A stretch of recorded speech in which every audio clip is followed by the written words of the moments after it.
My dear student, good morning to all of you. I am Shailendra Pal from SD Public School. Today I will teach you class 9 physics chapter number 2 force and law of motion. And today our topic is law of conservation of linear momentum. Okay, law of conservation of linear momentum. अब linear momentum क्या होती है ये previous videos में मैंने discuss कर रखा है. लीनियर मोमेंटम क्या होती है? It is the product of mass and velocity. Means उस प्रोडक्ट की मास कितनी है और वेलोसिटी कितनी है, उन दोनों को मल्टीप्लाई करने पे जो वैल्यू मिलती है वो क्या होती है? मोमेंटम होती है. और रेट ऑफ मोमेंटम मैंने क्या बताया था? Momentum upon time. जहाँ पे टाइम से डिवाइड कर देते हैं वो आपका रेट हो जाता है, rate of change in momentum हो जाता है. ठीक है, आज हमें यही डिस्कस करना है. जैसे ये कह रहा है, जैसे मान लो आपके पास कोई टू बॉडीज हैं. ठीक है, देखो आप जैसे आप मान लो ये बॉडीज ए है, ठीक है, और एक अदर बॉडी है बी है. ठीक है, इसकी जो वेलोसिटी है my dear student, initial velocity U B है and initial velocity of object A is U A. Okay, U A. Mass M A and mass M B. Two bodies हैं, mass different different है and initial velocity दोनों की क्या different different है. अब मैंने ये कंसीडर कर लिया कि जो यू ए है उसकी वेलोसिटी यू बी से ग्रेटर है. ओके, अगर यू बी की वैल्यू हम मान लो 20 किलोमीटर पर सेकेंड है तो इसकी जो वेलोसिटी है 60 मीटर पर सेकेंड है. ठीक है, means U is greater than U B. और ये दोनों एक स्ट्रेट लाइन में मूव कर रहे हैं. कौन सी लाइन में? एक स्ट्रेट लाइन में मूव कर रहे हैं. ठीक है, देखो दोनों एक ही लाइन में एक ही पाथ पे मूव कर रहे हैं. तो जब ये देखो, जब इसकी वेलोसिटी कम है और इसकी वेलोसिटी ग्रेटर है तो डेफिनेटली ये कोलिजन करेंगे. ठीक है, कोलिजन करेंगे. मान लो ये आपका ऑब्जेक्ट ए हो गया और ये ऑब्जेक्ट बी हो गया. ए और बी ये कोलिजन कर रहे हैं. ये जो पहला जो पोजीशन है ये आप कह सकते हो बिफोर कोलिजन. ये बिफोर कोलिजन. और ये जो पोजीशन है ड्यूरिंग कोलिजन. ठीक है माय डियर स्टूडेंट, जैसे ये कोलिजन करेंगे, मान लो टी टाइम के लिए कोलिजन कर रहे हैं. कितना टाइम लग रहा है? T time. टी जो क्या है? Time of collision. T time तक ये एक दूसरे से टकरा रहे हैं. तो जो ऑब्जेक्ट ए है उसके थ्रू ऑब्जेक्ट बी पे एक फोर्स लगेगा, डेफिनेटली लगेगा. वो मान लो जो फोर्स लग रहा है ए के थ्रू लग रहा है ना, तो हम इसको लिख दिए एफ ए बी. ए के थ्रू बी पे फोर्स लग रहा है. सेम टू सेम इस बी के थ्रू इस पे भी फोर्स लगेगा. आप जानते हो every action give equal and opposite reaction. F B के थ्रू लग रहा है तो हम इसको एफ बी राइट करते हैं. ठीक है, कोई प्रॉब्लम? No problem. अब मान लो ये हमारा बिफोर कोलिजन पोजीशन ऐसे था, ये हमारा कोलिजन के ड्यूरेशन में ऐसा पोजीशन है. अब ऐसा तो है नहीं कि कोलिजन करते ही रहेंगे, टकराने के बाद एक दूसरे से दूर भी जाएंगे. ओके, मान लो अब कोलिजन हो गया तो ऑब्जेक्ट ए और ये ऑब्जेक्ट बी है. मास तो सेम रहेगा दोनों का. इसका मास एम में रहेगा और इसकी मास मान लो एम भी रहेगी. बट इनकी जो वेलोसिटी है ना उसमें चेंजिंग आ जाएगा. मान लो आप इसकी जो फाइनल वेलोसिटी है वो आपका स्मॉल वी बी एंड जो ए की फाइनल वेलोसिटी है स्मॉल वी है. कोई प्रॉब्लम? No problem. और ये जो पोजीशन है आफ्टर कोलिजन, आफ्टर कोलिजन ये पोजीशन होगी. ठीक है, अब आप ये बताओ, जो अब मैं आपको कह दूं rate of change of momentum आपको निकालना है. क्या निकालना? Rate of change of momentum. तो आप जानते हो rate of change of momentum क्या होता है? Rate of change of momentum of object A, ठीक है। जो ऑब्जेक्ट ए है, अब हमें ये फाइंड आउट करना है कि उसका rate of change of momentum क्या है, ठीक है। तो आप ये बताओ, rate of change of momentum equal to क्या होता है, हम पहले ए के लिए निकाल रहे हैं, तो change in momentum, change in momentum upon time होता है, यही होता है। अब ऑब्जेक्ट ए के लिए निकालना है, तो चेंज इन मोमेंटम क्या हो जाएगा, final momentum minus initial momentum, P F A मैंने राइट किया, means final momentum of object A, final momentum of object A minus initial momentum of object A divided by T time is equal to, अब इसका final momentum क्या होगा object A का।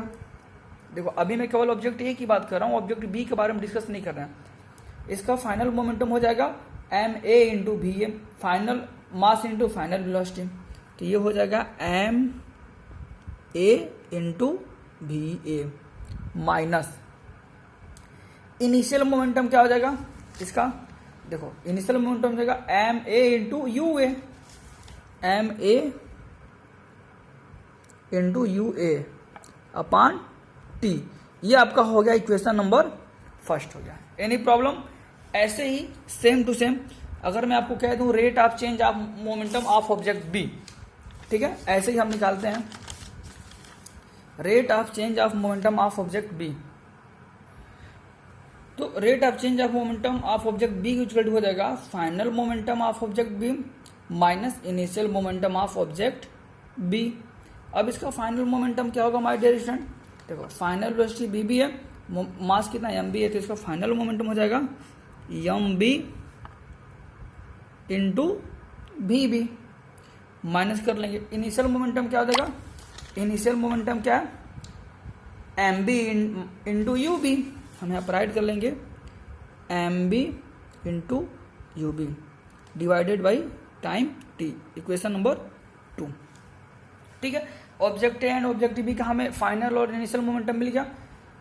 अब my dear student आप ये बताओ, दोनों ऑब्जेक्ट का चेंज इन मोमेंटम मिल गया। अब according to Newton third law of motion, according to Newton आप लिख लेना, according to Newton third law of motion, according to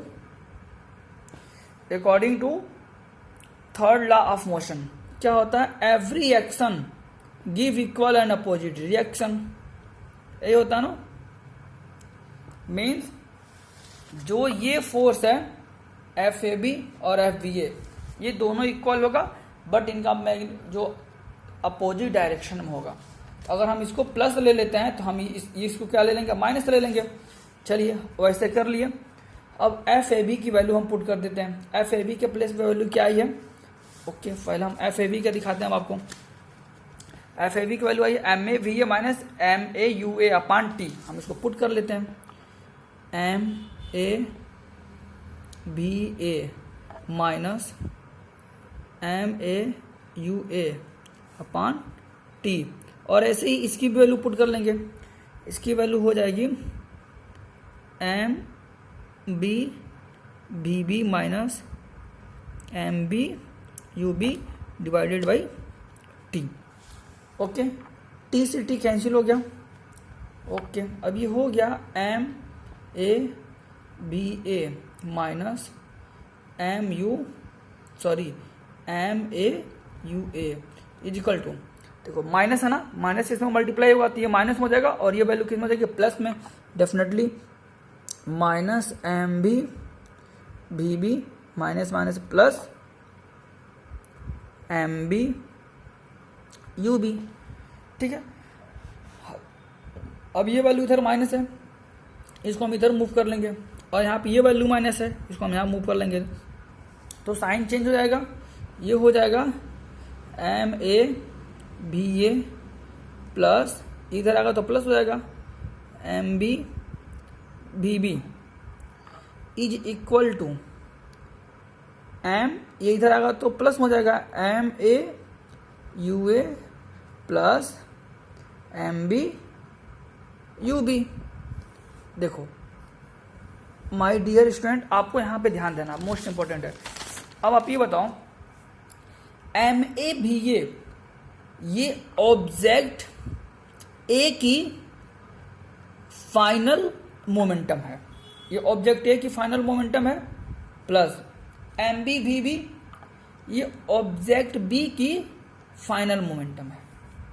ठीक है, ये इक्वल होगा एम ए यू ए क्या है, ऑब्जेक्ट ए की इनिशियल मोमेंटम है, ऑब्जेक्ट ए की इनिशियल मोमेंटम है, ऑब्जेक्ट ए की इनिशियल मोमेंटम है, plus M B U B क्या है, एम बी यू बी क्या है, ऑब्जेक्ट बी की इनिशियल मोमेंटम है।